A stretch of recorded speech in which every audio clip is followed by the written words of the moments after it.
I'm going to focus my comments on a bit of a review of the evidence of the impacts of school feeding programs, including take-home rations programs conditional on school participation, and then go into some more detailed discussion of results of a study that I was involved in Uganda, measuring impacts across a variety of outcomes. When we began this study, we continued to hear at World Food Program even and from other donors, from governments, a common perception that, okay, school feeding brings kids to school. It seems to be effective at that, but it's a pretty expensive way to do that, and shouldn't we be able to do that more cheaply with other programs? And most other outcomes were really discounted. Nutrition certainly, but it was expected that really if you're doing school feeding, it's about school participation. And that's certainly where it should start. But part of what I want to present to you today is that that's probably not where it ends in terms of what the impacts of school feeding can be. So I'll talk primarily about impacts of school feeding, but then look at the implications of those impacts for cost effectiveness of school feeding as one modality, considering that there are others, take-home rations being another version of that, conditional cash transfers being sort of, again, further down the road, moving towards cash. So I'd like to make some comparisons there. What's unique about school feeding in that sort of trajectory of modalities is that it uses food to attract children to school and try to reduce their hunger as they learn. And so as a modality, a question is, well, is that the most effective way? And what's unique about doing it in that way? And are there outcomes that come about from doing that that would be hard to achieve in other ways? Or should we just run sort of school supply-oriented schooling programs and do nutrition in the early years and look at other ways of maybe improving test scores and things like that? The evidence that we have now on the breadth of impacts of school feeding across different outcomes has improved, I think, since the book that Don's been involved in that reviewed the Revisiting School Feeding, the joint World Bank World Food Program report. And I worked with some colleagues who worked with me in Uganda on the Uganda study on a sort of critical assessment of the impact literature on school feeding. So I'll just quickly review the evidence because I want to talk mostly about the Uganda results. There is good evidence, convincing evidence that school feeding does improve school participation. Enrollment in some cases where enrollments are low, and certainly school attendance where enrollment rates are already pretty high. Dr. Ahmed's work in Bangladesh was quite convincing on this, showing large increase in enrollment there some time ago when enrollment rates were still quite low, and a 6% increase in attendance. They also found improvements there in a later take-home rations program, which is part of what Joachim was referring to. On cognitive development, there is also evidence there, but a lot of that evidence comes from controlled nutrition trials that were conducted in school. And so essentially they demonstrated the effectiveness of improving cognitive development in children when you provide breakfast at school. But these were not run as scaled-up school feeding programs. And the evidence for that had been a bit weaker until these studies have been undertaken now in Uganda, Burkina Faso, and I'll describe those in a minute. But part of what came out of that evidence on cognitive development is that the impacts on cognitive development tended to be larger in areas where children were more malnourished at the beginning, before the program began. So there's a kind of running theme through the evidence here on impacts is that the impacts are, not surprisingly, larger where the need is greater.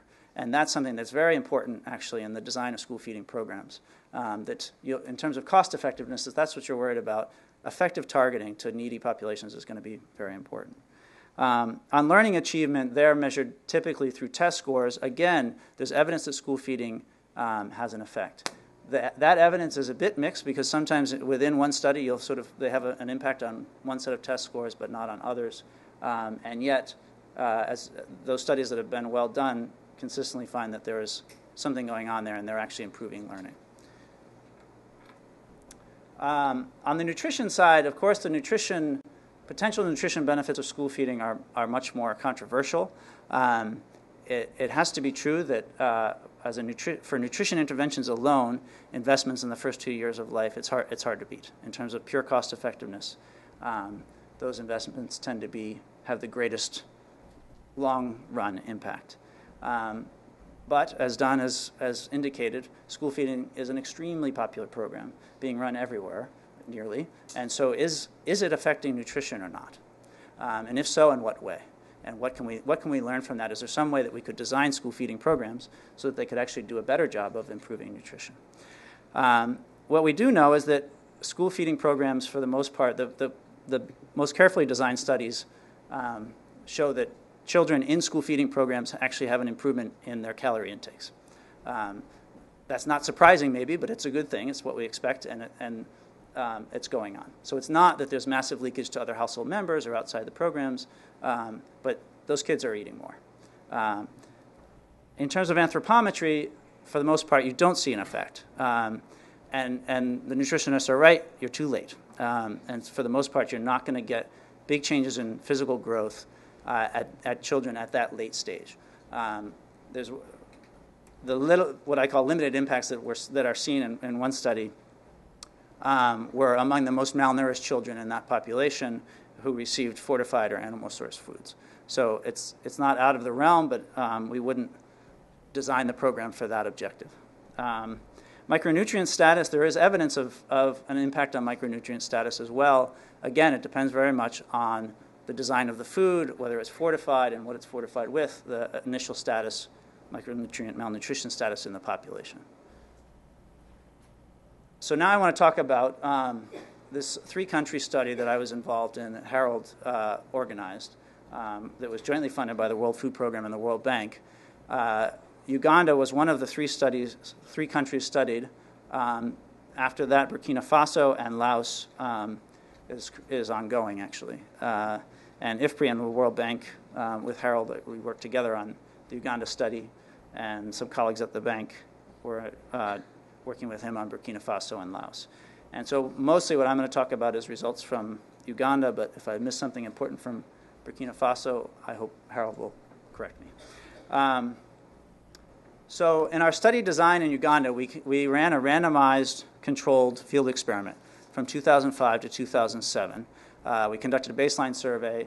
They randomly allocated school feeding programs to schools, and then about 18 months later, we went back and collected more data in those areas. There were 2 intervention programs here in a control group. One was a typical World Food Program school meal program, including a mid-morning snack and lunch. And the other program was run for the purpose of this study, was a take-home rations only, conditional on school attendance. You had to maintain a minimum of 80% school attendance to be able to get the monthly ration. The composition and quantity of the food provided in the in-school meals schools versus the take-home ration schools was the same.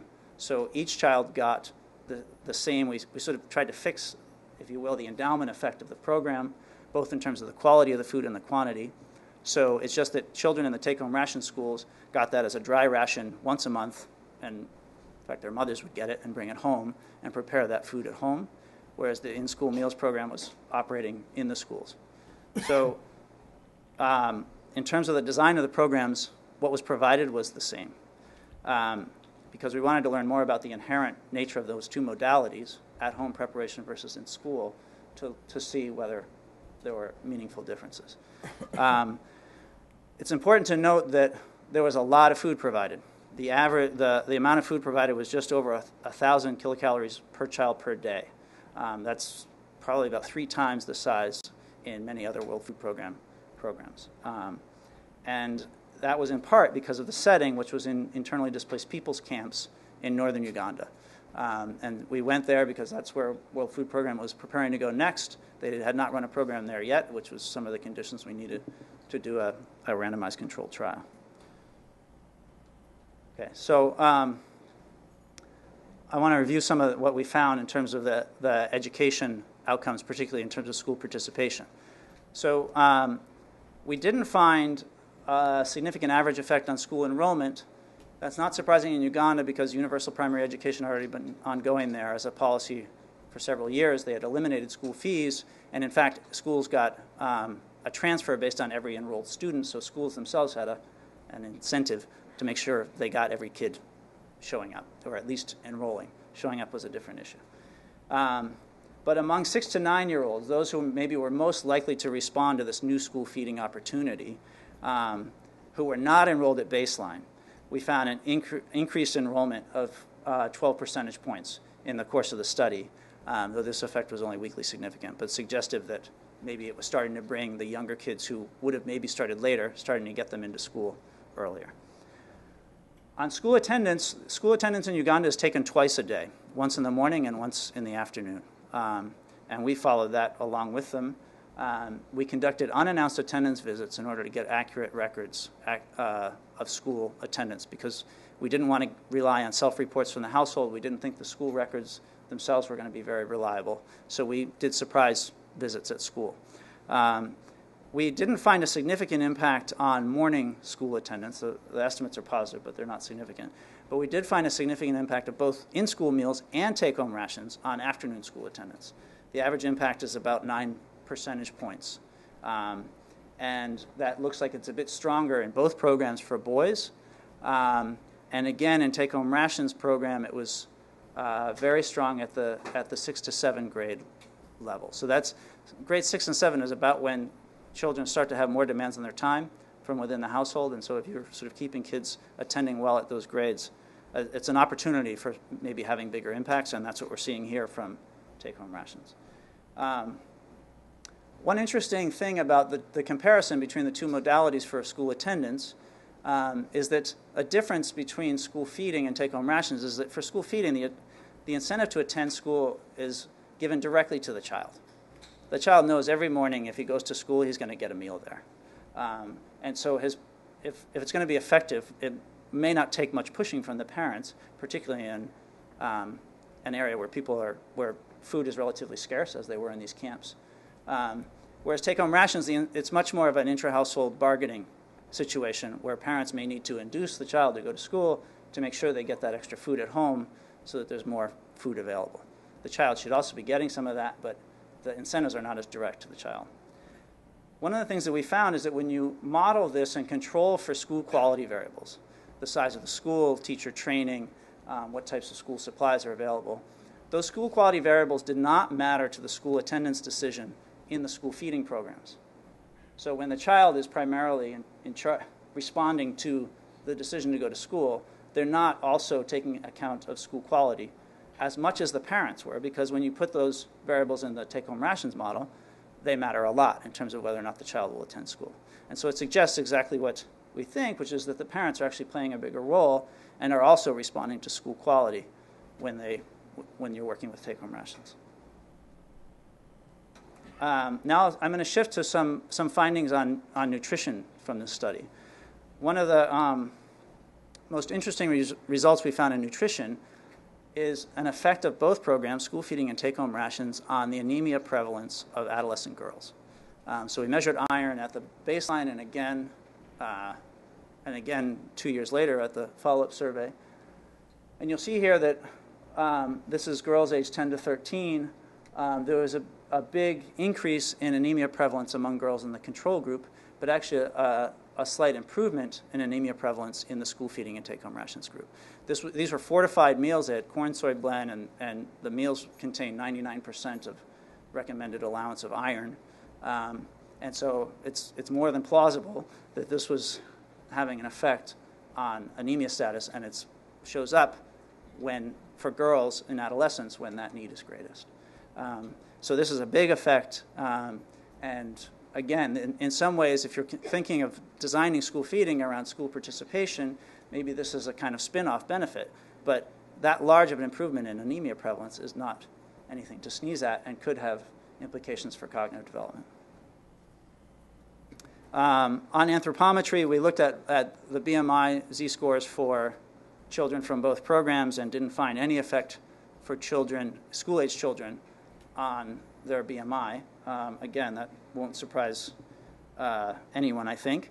But when we looked, we also looked at impacts on the younger siblings of the children who were in the school feeding and take-home rations schools. And there we found an effect on younger children in the school feeding program schools only. So they had higher height for age z-scores by almost 0.4 z-scores, which is a pretty large effect size, and an 11 percentage point decline in anemia prevalence for children under 5. And so we looked at why that should be, because the thinking before we looked at the numbers was that you might expect more of that from the take-home rations, where it's easier for households to redistribute the food to the younger siblings. And in fact, jumping to the bottom, that's exactly what they found in Burkina Faso. They had spillover effects on anthropometry only from take-home rations and no effect from school feeding. So we were a bit surprised. And what we think is behind that, in addition to some intra-household redistribution, is a direct spillover effect where some of the younger children were actually accompanying their older siblings to school in order to obtain the transfer. And then it's not, you don't just need redistribution, that's actually increasing the transfer size to the household, and pretty significantly. Remember, they're getting a lot of food. And we knew that went on. We had anecdotal evidence, and we even have some data on that suggests that that's part of what's behind that. The camp settings, it's very easy to go to school. The camps are quite small, they're densely populated, and it doesn't take a child very long to go along with their older sibling. Okay, looking at cognitive development and learning, we conducted 3 tests of cognitive development in our second survey.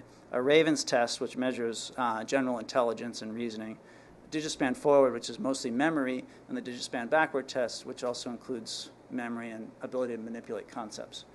Part of the importance of cognitive development is that there are some very good studies that show that cognitive development, improvements in cognitive development in particular, and not just schooling alone, have large effects on labor market, returns to the labor market, wages in the future.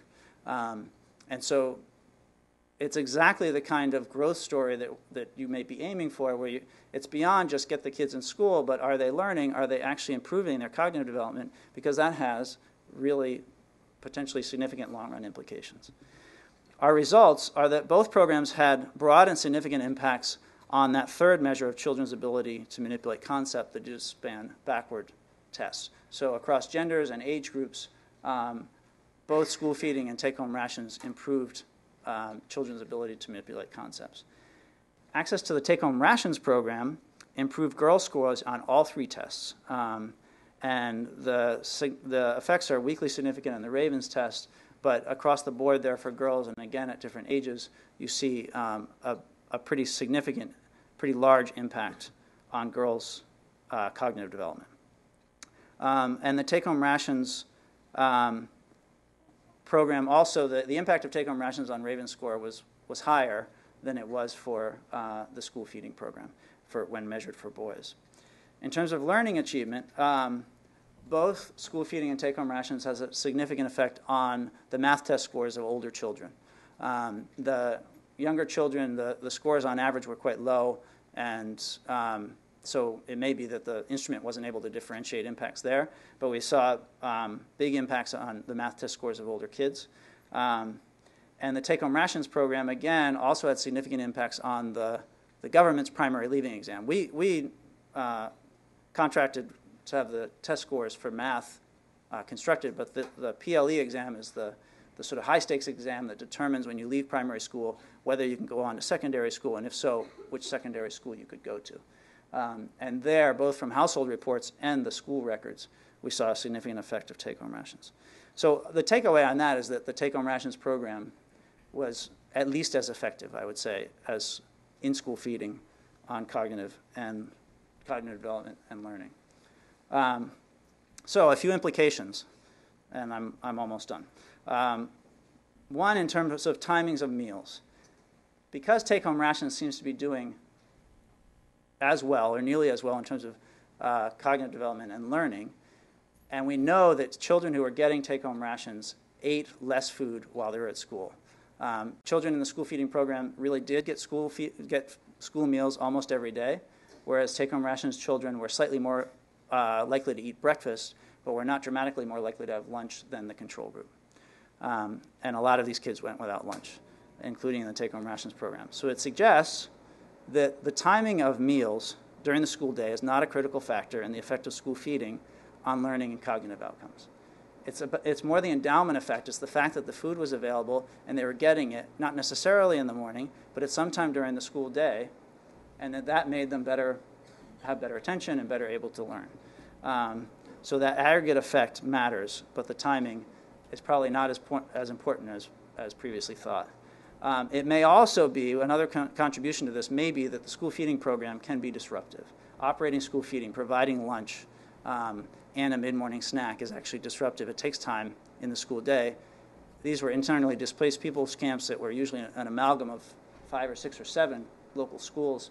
They were large, and it took time to feed sometimes 3,000 students. Next, is it more attendance or nutrition that's leading to these effects on learning and cognition?